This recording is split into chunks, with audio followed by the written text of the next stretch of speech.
Hello, Daniel Davis here at MarineMax Pensacola. We're going to do a walkthrough of this 2025 Sea Ray 21 SPX outboard with an outside hull color of Horizon. It is going to be powered by a Mercury 200 horsepower Verado engine. As you can see, when it's time to check your oil and fill, you can just pop the top up and do it all from right here. We're on a very spacious platform. It's huge for a 21-foot boat, paired with a nice sun pad here on the back for lounging.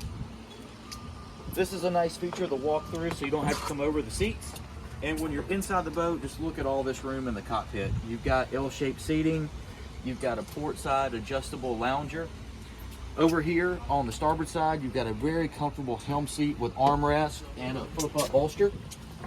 Also, tilt wheel steering, Simrad GPS is going to have your charts, your engine gauges, everything on one display.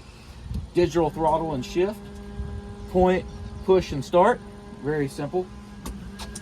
Also, over here on the port side, this Sea Ray has great storage. You've got storage here, you've got storage in the floor, under all the seats. It's amazing. Up here in the bow, very, very large bow area, so you can fully stretch out. Nice bolster pad here. Stereo speakers. And another nice feature about this boat is it's got its own anchor locker for a 21-foot boat. You don't have to put it under the seat. That concludes our walkthrough of this 2025 Sea Ray 21 SPX outboard at MarineMax Pensacola. Come down and see us.